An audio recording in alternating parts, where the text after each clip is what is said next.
tergantung surveinya tentang apa gitu.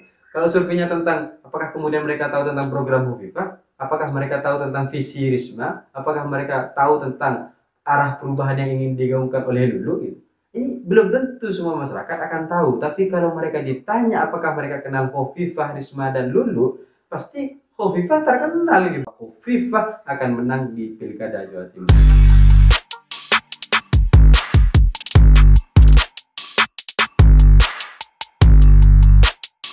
Hai kawan ghosting, kita tahu nih kalau survei pilkada, survei-survei politik yang ada, itu tuh kayak cinta gitu. Kadang bikin semangat, kadang bisa bikin patah hati. Karena kita nggak tahu gitu kepastiannya, apakah kemudian nanti ini bener atau sekedar hayalan nih gitu. Karena bisa saja gitu. Kalau cinta bisa bertepuk sebelah tangan, sama survei-survei yang ada, baik survei politik, pemilu, dan pilkada, itu juga bisa bertepuk sebelah tangan. Karena perasaan yang ada berbeda dengan kenyataannya. Kita hanya merasa bahwa kita sangat dicintai, mereka menerima cinta kita, tapi nyatanya mereka hanya sekedar menghargai.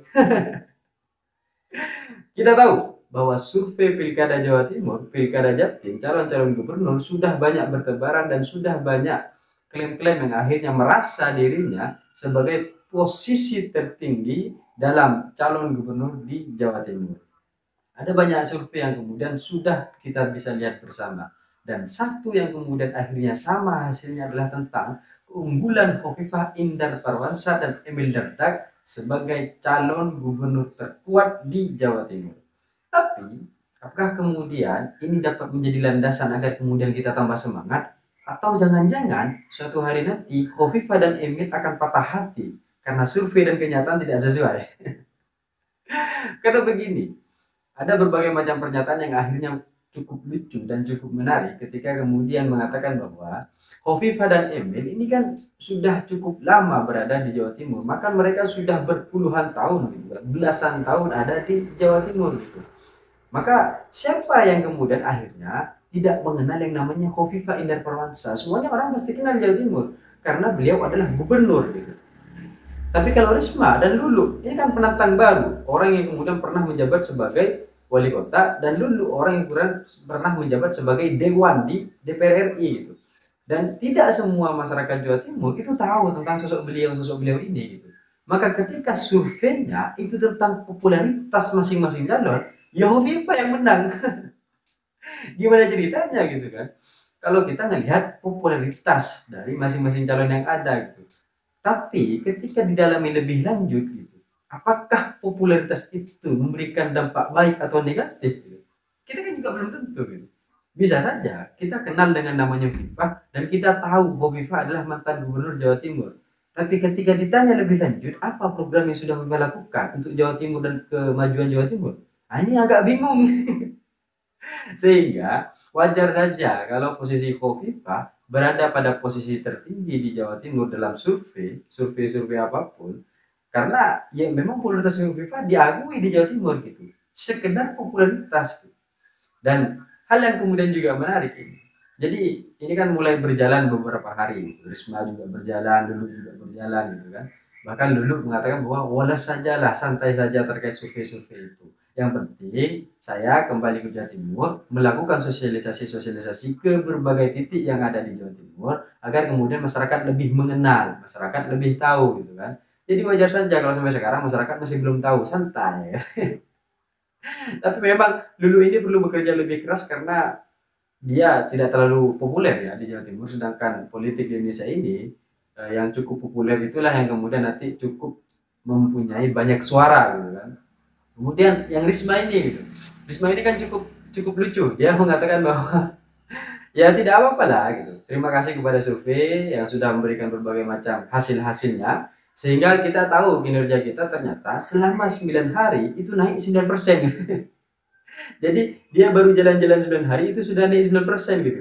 Itu mirip dan melampaui Hovifah yang sudah belasan tahun di Jawa Timur. Baru 9 hari. Ini kalau nanti berbulan-bulan ini jadi kacau ini.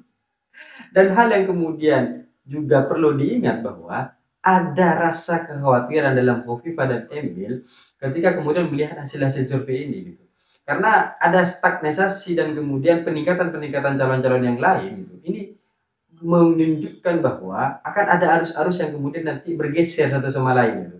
Sama seperti pendukung-pendukung Prabowo di Pilpres yang kemudian sudah memberikan dukungannya kepada Risma sampai dipecat gitu kan. Ada satu organisasi di Jawa Timur yang kemudian akhirnya dipecat dari jabatannya karena dia mengarahkan dukungan kepada Prabowo, kepada Risma gitu. Padahal sebelumnya sudah Prabowo. Ada juga yang mengatakan bahwa Prabowo presidenku, Risma gubernurku.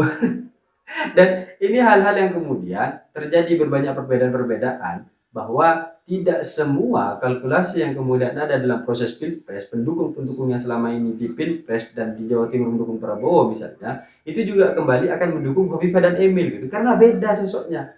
Mereka lebih melihat siapa sosok yang kemudian ada di Jawa Timur. Apakah kemudian lebih cocok kepada Risma, lebih cocok kepada Nurul, atau siapa gitu.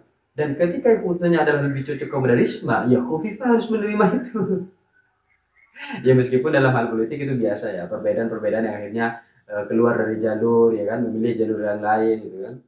Ini kan soal perbedaan-perbedaan lain gitu. Tapi apakah kemudian ini adalah soal nilai? Tentu iya.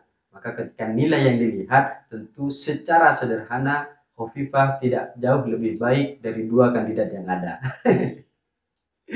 Dan dari survei-survei ini kita jadi tahu bersama juga bahwa sebenarnya dalam proses pilkada, dalam proses pemilu, survei ini kadang bermakna dua hal. Oke, satu tentang elektabilitas, satu tentang popularitas ya.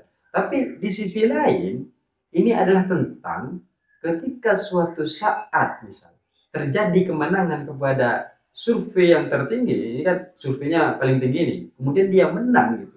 Masyarakat akan mewajarkan itu. Jadi hal yang wajar gitu. Surveinya juga sudah begitu dari awal gitu. Meskipun di balik itu misal ada berbagai macam kecurangan-kecurangan, di balik itu ada berbagai macam perubahan-perubahan suara, itu akan terabaikan karena dari awal perspektif masyarakatnya sudah diberitahukan bahwa yang menang dalam proses pilkada adalah si A.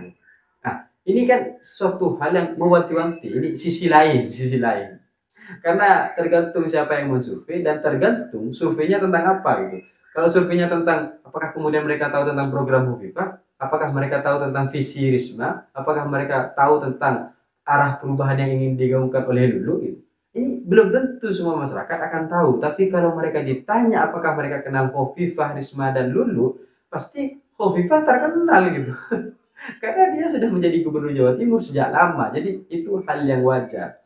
Tapi yang mengkhawatirkan adalah angka-angka Khofifah dalam survei selama ini selalu stagnan dan tidak lampau jauh dari berbagai macam survei sebelum-sebelumnya. Jadi stagnisasi ini bisa menjadi kekacauan di akhir yang kemudian digeser oleh calon-calon lain. Tapi survei itu ibaratnya seperti prediksi-prediksi BMKG atau cuaca-cuaca hujan dan cerah yang ada di dunia, penuh dengan ketidakpastian dan penuh dengan berbagai macam perubahan-perubahan. Maka jangan minta hujan turun tepat waktu sesuai prediksi-prediksi itu. Karena bisa saja hujan turun lebih dulu atau hujan tidak terjadi sama sekali. Sama, mungkin Khofifah elektabilitasnya sekarang masih tertinggi, popularitasnya juga masih tertinggi, tapi jangan mengarah kepada bahwa Khofifah akan menang di Pilkada Jawa Timur. Belum tentu.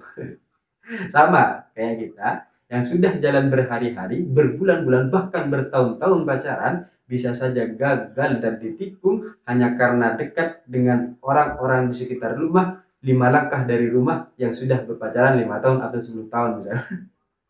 Maka kisah-kisah itu bisa jadi akan musnah karena perasaan kita tidak ikut dalam proses hubungan, tapi hanya badan dan fisik kita yang terus menemani. Perasaan kita berada pada satu sisi orang lain yang tidak pernah kita anggap bahwa mereka akan menjadi pendamping hidup kita. Cita-cita saya ingin seperti Gibran, tapi saya sadar diri dan sadar posisi. See you, Korban Gusti.